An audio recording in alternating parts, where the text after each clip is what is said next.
ప్రెజెంట్‌గా non veg ప్రియులు భయపడే మాట ఈ మధ్య కాలంలో వింటున్నాము. బర్డ్ ఫ్లూ గురించి. అసలు ఈ బర్డ్ ఫ్లూ అంటే ఏంటి? ఎలా సోకుతుందంటారు కోళ్ళకి?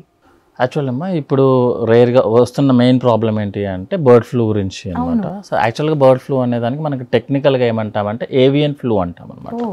ఏవియన్ ఫ్లూ అంటే ఎనీ పౌల్ట్రీకి సంబంధించింది, లైక్ బర్డ్స్, చికెన్ కానీ లేకపోతే డక్స్ కానీ ఏవైనా మన పౌల్ట్రీస్లో, నెక్స్ట్ కౌస్ నుంచి కూడా. సో మన పౌల్ట్రీలో ఏదైతే పెరుగుతున్నాయో వాటి నుంచి వచ్చే ఫ్లూని ఏవియన్ ఫ్లూ ఆర్ లేకపోతే బర్డ్ ఫ్లూ అంటారు. బర్డ్ ఫ్లూ అనేది కామన్ టర్మినాలజీ అనమాట. ఇది ఏమో డిఫరెంట్ టైప్ ఆఫ్ ఫ్లూ ఏం కాదు.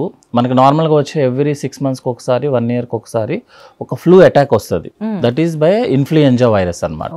అందులో టైప్స్ ఉంటాయి అనమాట. ఇది జనరల్గా మనం వ్యాక్సిన్స్ ఇచ్చే టైప్ ఏంటంటే ఇన్ఫ్లుయెంజా టైప్ బి.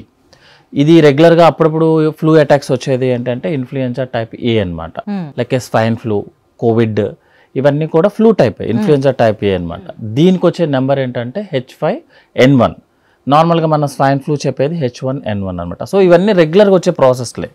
కాకపోతే ఏమవుతుందంటే దీంట్లో పెక్యులర్ ఫీచర్ ఏంటంటే ఇది పౌల్ట్రీ నుంచి వస్తుంది, అంటే మనం పెంచుకునే బర్డ్స్ నుంచి వస్తుంది అనమాట. ఇంకోటి ఏంటంటే ఆల్రెడీ మనం చికెన్ తినడం అనేది మన రెగ్యులర్ ప్రాక్టీస్ కాబట్టి ఎవ్రీ 6 monthsకి, 1 yearకి ఒకసారి పౌల్ట్రీ నుంచి వస్తుంది కాబట్టి కామన్గా యూస్ చేస్తాము, లైక్ బర్డ్ ఫ్లూ లాగా. ఓకే.